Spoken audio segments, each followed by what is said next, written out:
Welcome to More Than Mindset, the only podcast that bridges the gap between spirituality and success. Go beyond the mind with clarity and confidence coach Kim Guillory and learn how to integrate your passion to serve with your skills and experience to create a business you love. Let's get started. Hey, welcome back to the show. So I'm just going to tell you ahead of time, if my voice sounds a little raspy or I have a little cough, I apologize. I don't mean to. I put this off as long as possible and really tried to soothe whatever was happening in my throat. And I don't think I'm at 100%, but I am definitely here for a few minutes. I'm going to be able to do this. Anyway, thank you. And I just wanted to apologize ahead of time if it sounds a little off.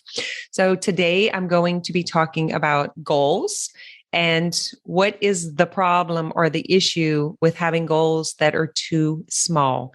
I've noticed three main reasons that continue to come up with myself and with my clients when they don't have big enough goals. So you can take out a paper and pen. I'm going to go through these three reasons and also just ask you to take a good look at your own life and see if you are experiencing any of this and if maybe it's time to evaluate your own goals. Are you a goal grower, right? Do we want to grow bigger goals? So the first thing I noticed, I mentioned a few weeks ago on the podcast, if you caught it, and I talked about feeling like I was in seventh grade with my ankles crossed, hanging out on the bed, bored, like no place to go. I was taken back to a high school, junior high, when I was just kind of stuck at home with no money and nothing. And I was just like, oh, I'm so bored. Seriously, guys, I'm more afraid to die of boredom than I am to die of illness.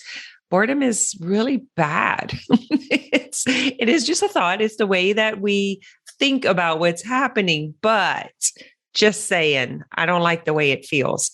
And that's the first thing. If you are finding yourself complacent or bored, then I would ask you to question your goals.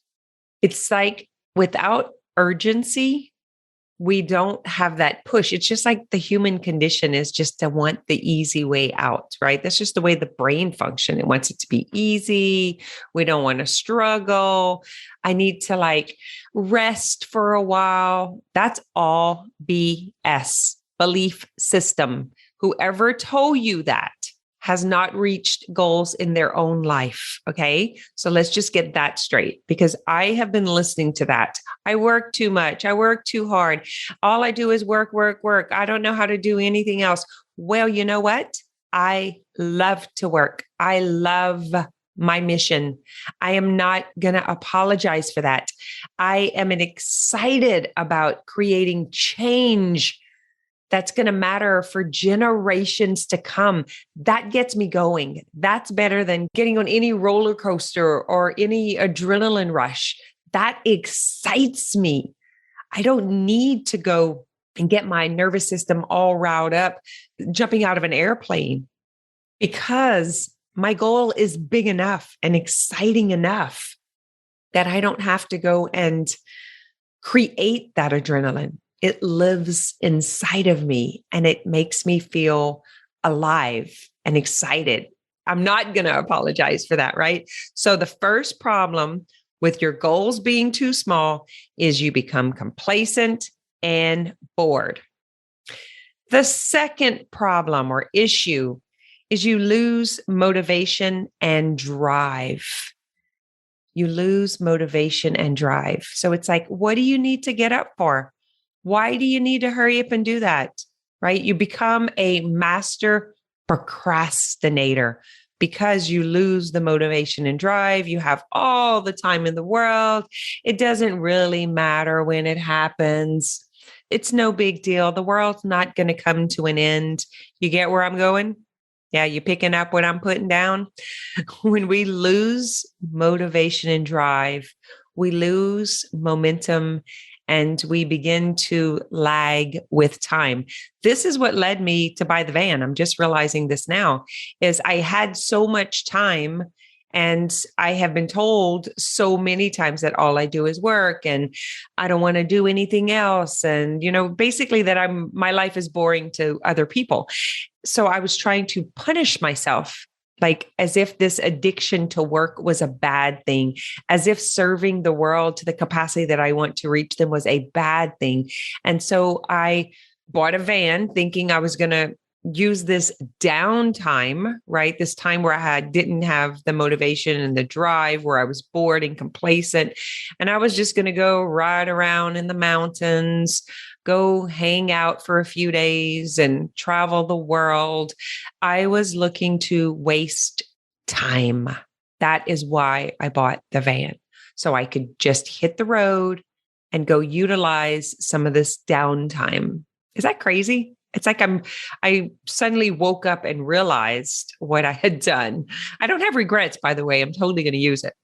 And the third reason is you lose the muscle, you become soft, because growing is a practice. It's just like going to the gym and building muscle in your body. What it takes to push through, to create momentum, is a practice. You have to have like a destination. You have to have a deadline. You have to have a goal to reach. You have to have a reason to do it. This could be your why, right?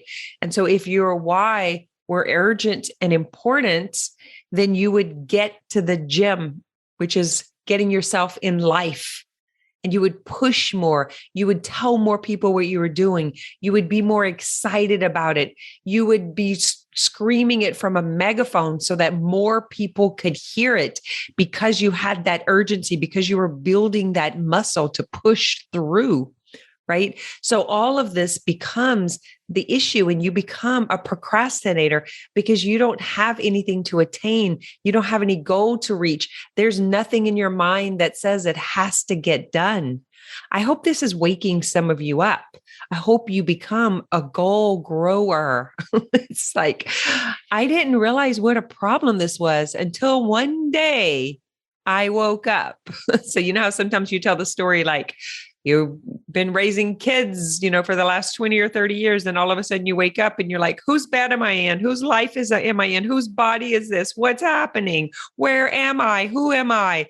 It's kind of like one of those come to Jesus moments where I woke up and realized that the problem was not working too much. The problem was not that my goals and my vision and what I wanted to attain was too big.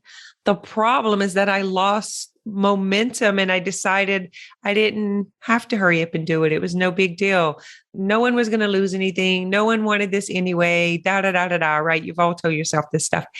And my dream was reignited. My vision is back on and multiplied 10x in this baby. Like, I'm going for it because I have seen the potential. I have seen the possibility. I have seen someone else before me doing it. And that excited me. And I want to offer you that. I want to be that role model for you. I want to be the role model for my grandchildren, for my children, for my clients. And the only way I'm going to do that is to reach for bigger goals and to set the why in my mind so that it is non-negotiable. And so the vision that I have in my head is my grandchildren thriving, really thriving in this world. And there's a part of me that this is some of the mom guilt, right? So I am at fault.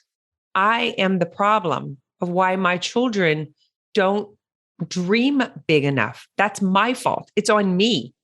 I raised these children to believe that they should be happy with what they have. They shouldn't want bigger. They shouldn't want more. They shouldn't be greedy. They should be grateful, right? I did all of the things that I was taught. So it is my problem that they are not teaching their children to dream bigger. And so I want to rectify that. I'm taking responsibility for what I told my kids. I've talked to a couple of them and I said, I'm sorry. I am sorry when you were younger that I try to put out your passion and your dreams and your beliefs, that when your innocent mind, when your soul, your young soul in your young body really believed that things were possible. And I told you not to dream big. Like, I feel terrible about that now, and I'm rectifying it. And listen, it is not easy. They literally laugh at me and say, Mom says, if that's what you believe, ha, ha, ha. And they make jokes about me.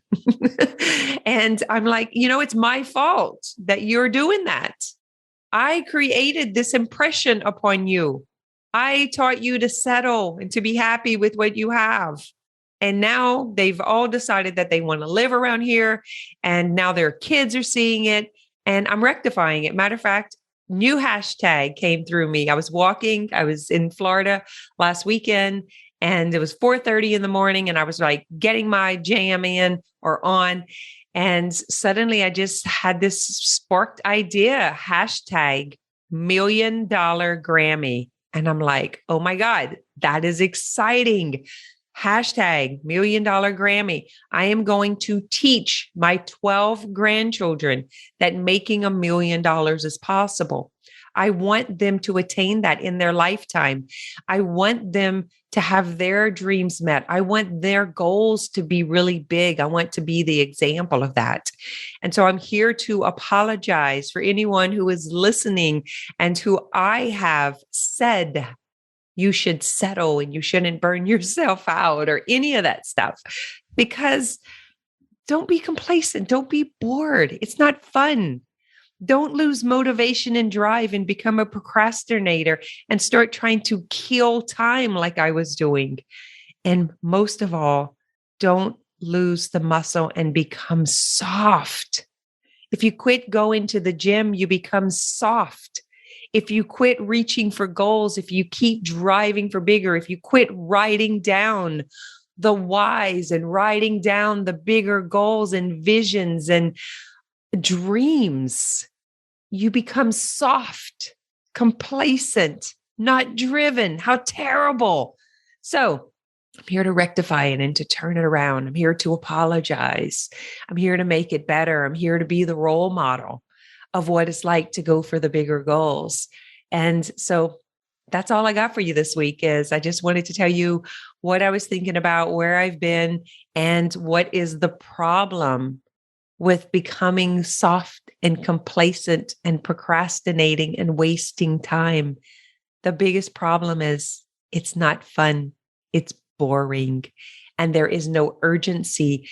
And I ended up 30 pounds heavier than I wanted to be, crossing my ankles, sitting on the bed, looking at the ceiling and buying things to distract my time, as if my time wasn't important, as if there wasn't an urgency and a limitation of how much we can get done in this amount of time that we're here on earth. So I offer this to you. Increase your goals. Write down your why. I want to help millions of people with the message and the tools of self-healing and personal empowerment. I want to leave this world a better place for my children and grandchildren and their children and grandchildren. I want to leave my footprint on this earth. I don't want to just turn back to dust. I want people to know that I was here and I made a difference. I want people to know that I was part of the impact and the change. These are the goals that I have set for myself. I want to help 2,000 holistic practitioners and coaches create sustainable wealth and impact in this world in the next 10 years. That is my goal.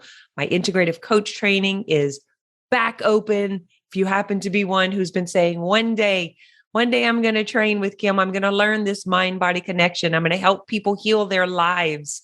If that happens to be you, the doors are about to open up for the next coach training. It's been a while since I've run a group of that. And I'm back to my why. I'm back to my mission. I'm looking for partners. I'm looking for people who want to do this with me.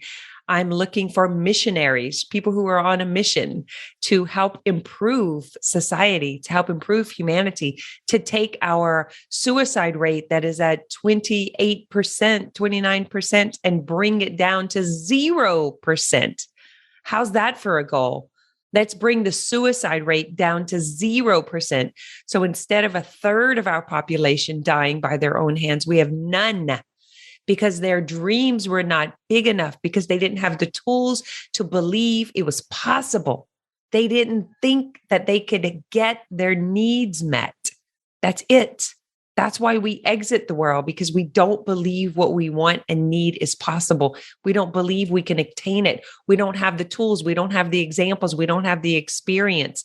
And we can turn that around. We can rectify that. And so I want to offer more people to do what I do. I want to train you. You get to spend a year with me. And I want more of us out there doing it. That's my mission. That's my goal. Are you in? What's your goal? What's your why? What's going to happen if you don't do it? What's the urgency that you are going to plant for yourself? All right, my friends, until next week, have a good one. Thanks for listening to this episode of More Than Mindset.